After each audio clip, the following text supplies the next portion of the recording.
Hey guys, welcome to Daniel Gian Talk, and today I'll be reviewing Section 375, directed by A.J. Ball, starring Akshay Khanna, as well as Rika Chadha. It's incredibly relevant to today's times, and it's honestly one of my favorite films of 2019. So what's the story about? Well, it's in the title, Section 375. It's a courtroom drama that details the proceedings of one rape case, particularly one that takes place in the movie industry. And of course that makes the film incredibly relevant because we are in the era of the hashtag #MeToo movement, and the film touches upon that. As a matter of fact, it uses the hashtag #HangTheRapist to illustrate some of its points later on about social media and the internet. The performances were top notch all around, whether it's the crooked cop, to the lead lawyer, Akshay himself, to the judges, to the director. I mean, all around performances were very, very, very believable. What I enjoyed the most about it is the stance that the film takes. It's a very, very, very tough pill to swallow, especially in today's climate. Akshay's character is representing a rapist. You don't find out what happens until the end, but no matter what Akshay says, essentially, we're not in the business for justice. We're in the business of upholding the law. That's an incredibly strong and powerful line that I actually happen to agree with. I do believe in innocent until proven guilty, and in today's age, with social media and the internet, which the film touches on, you're guilty before you do anything. It doesn't matter what the facts are or what the facts are not. It's all a matter of what the internet says. And because of that, it makes having a fair trial somewhat difficult sometimes. It's hard to take a cell phone away from somebody. I mean, it's very easy to be online, be on Facebook, be on Twitter, be on these websites and see what people are saying about high profile cases, and the film touches upon that. That's one of the arguments in the film that the lawyer tries to make, is that there's no real fair trial going on, and as a result, it's his duty to uphold the law and to ensure that his client is being fairly represented and that he's being charged and prosecuted properly. One of the big elements of this film is, yet again, an incompetent Indian police force. A corrupt, incompetent police force. I mean, you have people not filing the right paperwork. You have extortion, just straight up extortion. You know, this isn't the first movie that had this happen, so this must be a genuine, real thing that's going on in India, and it sucks. But what I really appreciated about the film is it's very hard to have your lead character defend a rapist and then not be completely disgusted with the movie.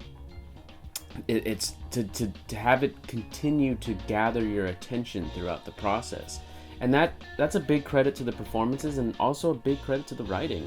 I mean, they had to craft a film that was both technically sound, but also that it seems plausible, so it didn't seem like it was just crafted and made for drama, and also directed and edited in a way where they didn't just tell you everything right away, but they told you enough to string you along and to manipulate you. There was clear manipulation in this film. The director wanted you to think that the guy was bad and then present the idea of, I'm going to represent a bad guy, because it doesn't matter. Justice is justice and the law is the law, as already mentioned. I mean, another quote he says is, justice is abstract, law is fact.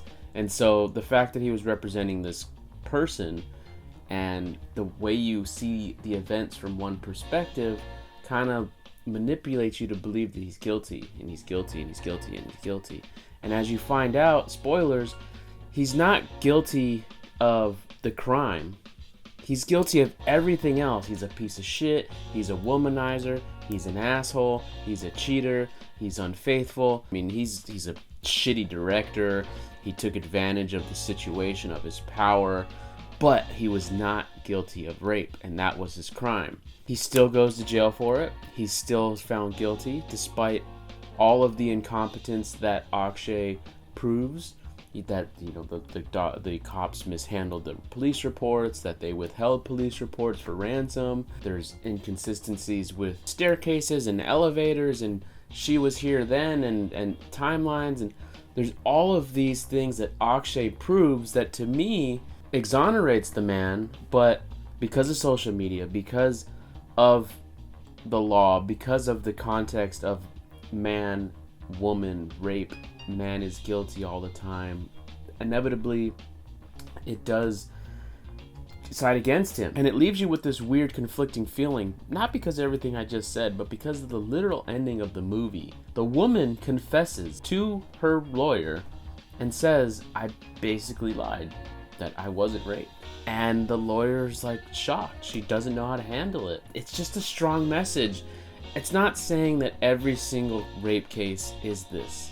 The movie's simply presenting the argument that not every rape case is credible. The argument that I hear all the time, and I think it's valid majority of the time, where we used to live in a society, in America I'm speaking, where women were kind of just shrugged and not really believed. And as a result, to overcompensate for this bad behavior and mistreatment of women, we really overcompensated, and now it's being reinforced with the internet and social media, to where if you're not a guilty until proven innocent person, I mean, in regards to accused rapists and things like that, that you're a defender, or you're a victim shamer, victim blamer, all these things. And that's not always the case. I just enjoy that the film was willing to go there, and it didn't cop out, and it left you feeling uncomfortable, but also reminding you that the law is the law. Just because someone says something, you need to be able to prove that within the court of law. Otherwise, everything kind of goes into chaos, in my opinion.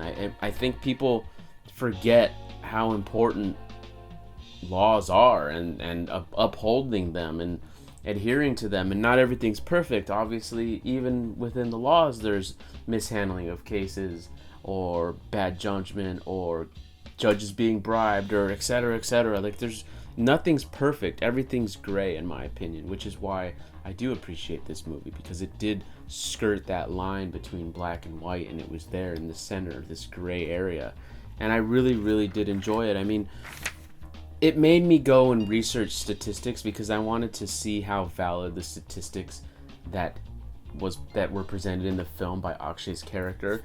And there's conflicting reports, but what I read is that America has the most rape cases in the world. I mean, according to Wikipedia, it was like almost 90,000 a year, which is crazy. And then I read why, and a majority of those are rape cases in jail, because we have more incarcerated people in America than the entire fucking world, which is just, that's a whole lot of butt fucking, and it's crazy. I didn't know it was that much. It's insane, and that's not including colleges and everything. Like I said, the majority of those 90,000 is prison rape, and it's mind-blowing. It's especially when in America, India is looked at as like the rape capital of the world, and the film even mentions that India has the perception of being that because of the way the internet boasts it. But it presents these statistics that India has higher conviction rates, which I proved on through my own research, than England, and I'm not sure America, I forget, but definitely England, which is ironic in and of itself. But the film wasn't perfect. There were definitely moments where I was like, this is weird. There was a scene where Akshay brings in a hard drive to like get his witness to admit something, and there was nothing on this hard drive.